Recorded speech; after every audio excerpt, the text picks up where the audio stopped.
সচিবালয়ে অভিমুখে চাকরিচ্যুত পুলিশ সদস্যদের যাত্রা শিক্ষা ভবনের সামনে আটকে দিয়েছে পুলিশ। সেখানকার পরিস্থিতি জানাতে যোগ দিচ্ছেন সহকর্মী ফারহানা ন্যান্সি। চাকরিচ্যুত পুলিশ সদস্যরা তো সড়কে অবস্থান নিয়েছেন, তারা কি বলছেন সার্বিক পরিস্থিতি জানতে চাই।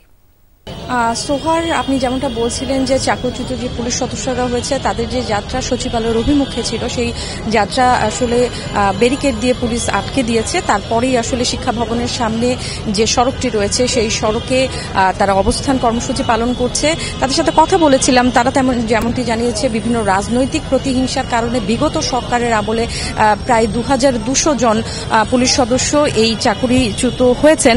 আমি একটু তাদের প্রতিনিধির সাথে কথা বলতে চাই। তারা আমাকে জানান যে আপনাদের দাবিগুলো কি কারণে আসলে অবস্থান কর্মসূচি পালন করছে।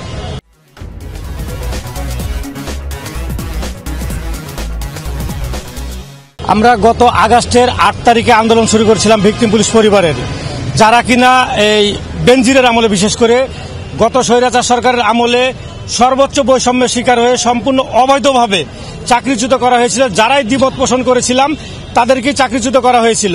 যখন দেখলাম বাংলার মাটিতে আর সেই প্রেতাত্মা হারুন, বেনজির, বিপ্লব, হাবিব তারা নেই, তখন আমরা আমাদের দাবিগুলো নিয়ে বৈষম্য বিরোধী সরকারের কাছে আমরা উপস্থাপনের জন্য সচিবালয়ে একটা কর্মসূচি ঘোষণা করেছিলাম এবং আমরা সুশৃঙ্খল আন্দোলন করেছিলাম।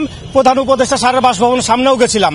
তৎকালীন সাবেক স্বরাষ্ট্র উপদেষ্টা ব্রিগেডার সাক্ষাৎ স্যার আমাদের জন্য একটা কাগজ ইস্যু করেছিলেন হেডকোয়ার্টারকে ব্যবস্থা নেওয়ার জন্য। আমরা যখন আমাদের যৌক্তিক দাবিগুলা নিয়ে গেলাম হেডকোয়ার্টারের কাছে, আমাদের প্রতিনিধি দল গেল ভিতরে এবং স্যারকে আমরা বুঝাতে সক্ষম হলাম যে স্যার, আমরা এই কারণে চাকরিচ্যুত হয়েছি, আমাদের সাথে অন্যায় হয়েছে, বৈষম্য হয়েছে। আপনাদেরকে কি প্রতিশ্রুতি দেওয়া? আমি সেটাই বলি। তখন আমাদের হেডকোয়ার্টার থেকে প্রতিশ্রুতি দেওয়া হয়েছিল 80 থেকে 90%। আমাদের সব কাগজপাতি দেখে তারা কথা দিছিল আমাদের সাথে বৈষম্য হয়েছে, অন্যায় হয়েছে। সেই হিসাবে আমাদেরকে 80 থেকে 90% লোক চাকরিতে বহাল করে দিবে। আপনাদের প্রতিনিধি দল কি ভেতরে গিয়েছে? আজকে 5 জন প্রতিনিধি গেছে, কিন্তু ভিতরে যে লাভটা কি? আমরা সেই আগস্টের 18 তারিখে আন্দোলনটা বন্ধ করেছি, স্থগিত করেছিলাম। আমাদের প্রশ্ন এখন দুইটা: চাকরিতে অন্যায়ভাবে চাকরিচ্যুত যারা হয়েছি তাদেরকে চাকরিতে পূর্ণবহাল, এবং আমাদেরকে গত 6 মাসে কেন মিথ্যা আশ্বাস দেওয়া হলো, কার ভয়ে?